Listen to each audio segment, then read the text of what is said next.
Om Shanti. Good morning. साकार मुरली 3 जून 2021। बाबा का मीठा मीठा पत्र हम मीठे मीठे बच्चों के मीठे मंथन के लिए। मंथन शुरू करने से पहले सदगुरु बाप दादा का वरदानी हाथ अपने सिर के ऊपर महसूस करते हैं और उनकी शांति भरी किरणों के नीचे बैठ जाते हैं। महसूस करें, मैं शांत स्वरूप आत्मा हूं, शांति के सागर की संतान हूं।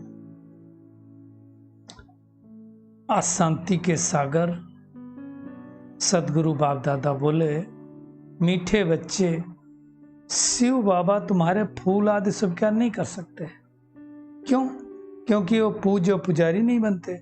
तुम्हें भी संगम पर फूल हार नहीं पहनने, है ना। कई बार जब इस साकार की बात है, जब ब्रह्मा बाबा थे तो शिव बाबा उनके तन में होते थे, तो उस टाइम ये था कि उनको लोग फूल माला चढ़ाते थे। तो बाबा कहते, मैं तो पूज्य से पुजारी बनता नहीं हूं ना, तो मुझे भी नहीं स्वीकार करना और संगम युग पर तुम्हें नहीं स्वीकार करना। तुम जब संपूर्ण पूज्य बन जाओगे ना, जो देवताई स्वरूप है, तब तुम स्वीकार करना। आज का प्रश्न है, भविष्य राज तख्त के अधिकारी कौन बनते हैं? बहुत सुंदर बाबा ने बताया, जो अभी माता पिता के दिल तख्त को जीतने वाले हैं। माता पिता अर्थात ब्रह्मा बाबा और मम्मा, वही भविष्य तख्त नसीन बनते हैं। वंडर है, बच्चे माता पिता पर भी विजय प्राप्त करते हैं, मेहनत कर माता पिता से भी आगे जाते हैं। बाबा हमेशा बच्चों को आगे रखते थे ना। आज का गीत है, छोड़ भी दे आकाश सिंहासन, धरती पर आ जा रे। किसके लिए कहते हैं? परमात्मा निराकार शिव के लिए गाते हैं कि धरती पर आ जा। अब अगर वो धरती पर आने के लिए बोल रहे हैं, तो उससे क्या सिद्ध होता है कि वो सर्वव्यापी नहीं है ना। बाबा कहते हैं, अब भारत बहुत दुखी है। ड्रामा अनुसार ये सब गीत भी बहुत सही बने हुए हैं, है ना। दुनिया वाले थोड़ी जानते हैं, बाबा आते ही हैं पतितों को पावन बनने, दुखियों को दुख से लिबरेट कर सुख देने के लिए बाबा आता है। बाबा कहते हैं, बच्चे जान गए हैं वही बाबा आया हुआ। वही बाबा का मतलब कल्प पहले जो आया था। बाबा कहते हैं, मैं साधारण तन में आकर के तुमको सृष्टि के आदि मध्यांत का ज्ञान सुनाता हूँ। सृष्टि एक ही है, सिर्फ नई और पुरानी होती। देखिए उसका एग्जाम्पल बाबा ने कितना अच्छा दिया। जैसे शरीर जब बचपन में क्या होता है, नया होता है और फिर पुराना होता है। अब नया शरीर और पुराना शरीर, दो शरीर तो नहीं कहेंगे ना, नया पुराना होता है। इसी प्रकार ये सृष्टि भी नई होती है और फिर पुरानी होती है। ये सब समझने की बात है ना। तो ये सारी बातें बाबा आकर के समझाते हैं। जब नई दुनिया थी तो भारत नया था और उसको सतयुग कहा जाता है। अब पुराना बन गया, ओल्ड वर्ल्ड, उसको कलयुग कहा जाता है। और बाबा कहते हैं, ओल्ड से न्यू मैं आकर के स्थापित करता हूं। बाबा कहते हैं, नई दुनिया का बच्चों ने कितना साक्षात्कार किया है। उस दुनिया के मालिक कौन थे? नई दुनिया के तो क्या कहेंगे? लक्ष्मी नारायण मालिक थे, है ना। उस समय आदि सनातन देवी देवता धर्म था। तो बाबा समझाते हैं, अब निरंतर याद करो। क्या याद करो? कि भगवान हमको परम धाम से पढ़ाने, राजयोग सिखाने आए हैं। कोई नहीं सिखा सकता ये राजयोग। महिमा सारी उस परम पिता परमात्मा की है, बाकी तो किसी की कोई महिमा नहीं है। बाबा कहते, दुनिया में सब मनुष्य तुच्छ बुद्धि, कुछ नहीं समझते। इसलिए आता हूं, तब तो ये गीत बनाया हुआ है कि आकाश सिंहासन छोड़ के आ जा। मतलब सर्वव्यापी का कोई मतलब नहीं है। बाबा कहते हैं, हर एक का पार्ट अपना अपना है। तो बाबा बार बार कहते हैं, देह अभिमान छोड़ आत्माभिमानी बनो और जो आर्गन्स मिले हुए हैं उनके द्वारा शिक्षा ग्रहण करो, है ना। बाबा कहते देख तो भले चलते फिरते ब्रह्मा बाबा को, लेकिन याद शिव बाबा को करो, क्योंकि करने वाला सब कुछ कौन है? करण करावन आर शिव बाबा है। वही हमारा पिता भी है, टीचर भी है, सदगुरु भी है ना। और वो ही हमको राजयोग सिखाता, दूसरा कोई तो सिखा नहीं सकता, है ना। ज्ञान देता है वही आकर के हमको, और ज्ञान से दुर्गति से क्या होती है? सदगति हो जाती है। बाबा कहते हैं मनुष्य जप तप दान पुण्य जो भी करते हैं, इससे कोई भगवान को नहीं प्राप्त कर सकता है ना। आत्मा के पंख टूट गए, परमात्मा आकर के ज्ञान और योग के पंख देता है ना। तो बाबा कहते हैं पत्थर बुद्धि से पारस बुद्धि बनाने मुझे आना पड़ता है। अब कितनी आत्माएं हैं संसार भर में। बाबा कहते सरसों मिसल सब भरी हुई हैं। सतयुग में तो इतने मनुष्य होते नहीं। नई दुनिया में वैभव ज्यादा, मतलब संपन्नता ज्यादा, मनुष्य थोड़े, और पुरानी दुनिया में वैभव कम, मनुष्य ज्यादा, इसीलिए तो मारामारी हो रही है। बाबा कहते हैं वहां एवरीथिंग न्यू।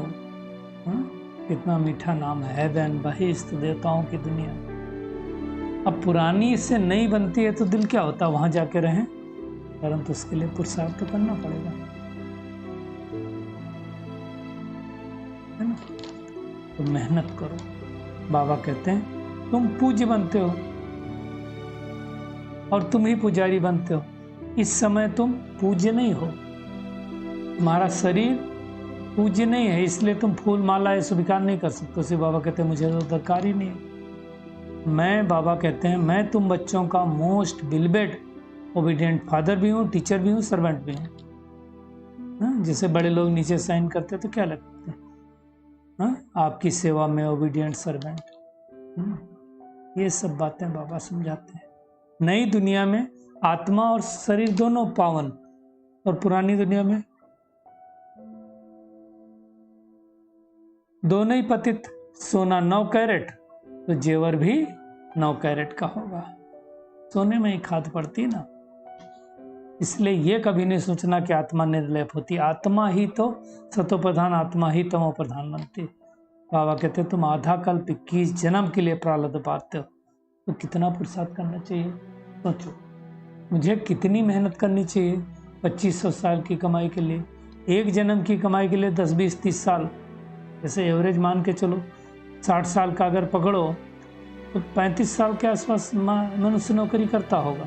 उसके लिए कितनी मेहनत करता है, और 2500 साल के लिए। ये सारी शिक्षाएं शिव बाबा ब्रह्मा बाबा द्वारा हमें दे रहे हैं।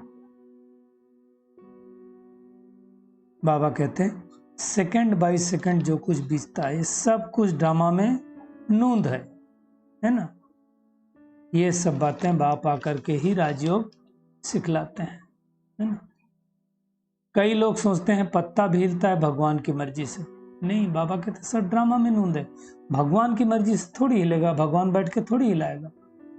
बाबा कहते हैं भी कलयुग अंत और सतयुग आदि का संगम युग है, जिसमें अनेक धर्मों का विनाश करके फिर एक नई धर्म की स्थापना बाबा करते हैं।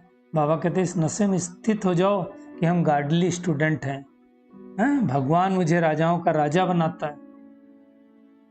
सोचो हम कितने भाग्यशाली हैं। और अभी के राजा लोग भी तो लक्ष्मी नारायण की पूजा करते हैं। उन्हों को पूज्य बनाने वाला कौन? शिव बाबा, है ना। बाबा कहते हैं वहां तो देवताओं के आत्मा शरीर दोनों पवित्र हैं, तो वो फूलों के हकदार हैं। तुम फूलों के हकदार नहीं हो। फूल किस लिए होते हैं? खुशबू देने के लिए, पहनने के लिए भी होते हैं। बाबा कहते हैं अभी तुम विष्णु के गले का हार बनते हो। नंबरवार तुमको तख्त पर बैठना, वहां जो राजधानी मिलेगी नंबरवार मिलेगी। जिन्होंने जितना कल पहले पुरुषार्थ किया था अभी भी करते हैं और करने लग पड़ेंगे। पता तो चलता है कौन बच्चा सर्विसेबल है।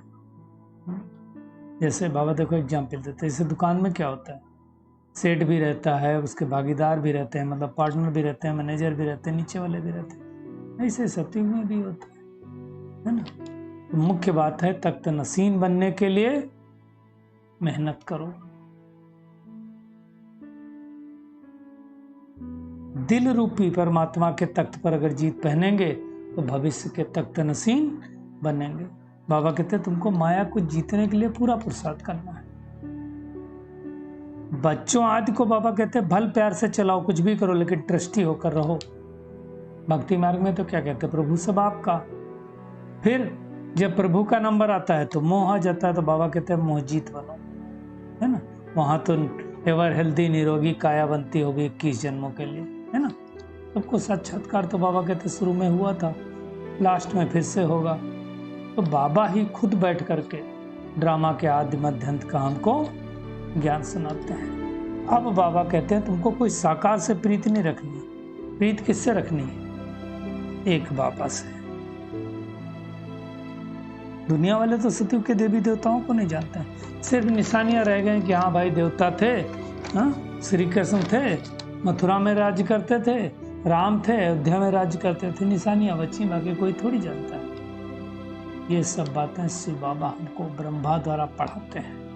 दुनिया में किसी का कोई बाप होगा वो उसका टीचर भी हो सकता है, लेकिन गुरु नहीं होगा, तीनों एक नहीं होते हैं।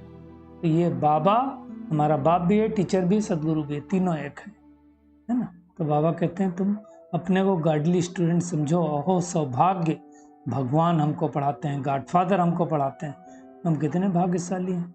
और आशिक मासूक की तरह प्यार करते रहो।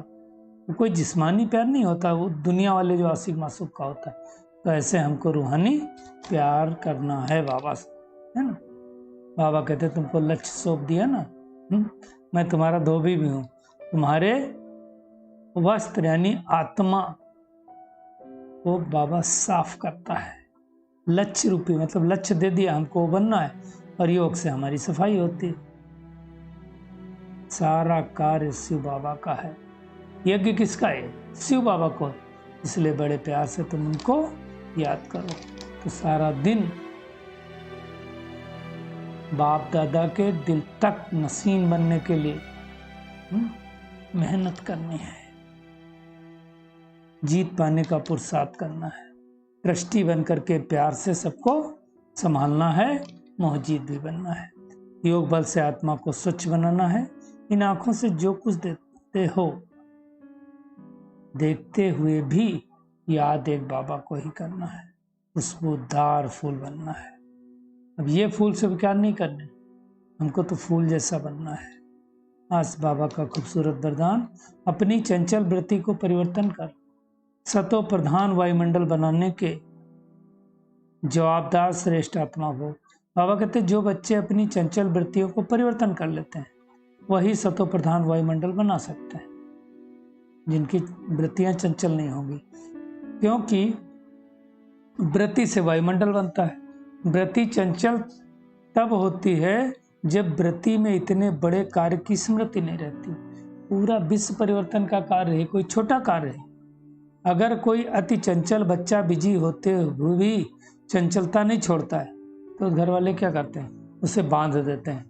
ऐसे ही क्या करो तुम, बाबा कहते हैं ज्ञान योग में बिजी होते भी वृत्ति चंचल हो तो एक बाप के साथ सर्व संबंधों के बंधन में वृत्ति को बांध दो तो चंचलता समाप्त हो जाएगी। कितना सुंदर बात बाबा ने कही। अपनी वृत्ति को बाबा के संबंधों से बांध दो।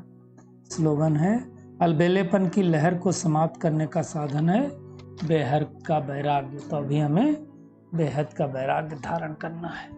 चलिए परमात्मा किरणों के नीचे बैठ जाते हैं और महसूस करें हम बहुत भाग्यशाली आत्मा हैं। भगवान हमें पढ़ाते हैं, गॉड फादर हमें पढ़ाते हैं, तो हमसे ज़्यादा कोई भाग्यशाली नहीं है। ब्रह्मातन में आकर के हमें सृष्टि के आदि मध्य अंत का ज्ञान देते हैं। तो हमें मेहनत करके बाबा के दिल रूपी तख्त पर जीत पाने का पुरुषार्थ करना है। योग बल से आत्मा को सच बनाना है। जो कुछ इन आंखों से देखता ही देता है उसको भूल करके एक बाबा को ही याद करना है। खुशबूदार फूल बनना है। अब अपनी वृत्तियों को परिवर्तन करके सतो प्रधान बनाना है। अगर हमारी कोई वृत्ति चंचल होती है तो उस वृत्ति को बाबा के साथ सभी संबंधों में जोड़ देना है। अब अल्पेलेपन की लहर को समाप्त कर देना है और उसके लिए बेहद का बैरागी बनना है। शुक्रिया मीठे प्यारे बाप दादा, शुक्रिया आप सभी का इसमें उठे मंथन के लिए। ओम शांति।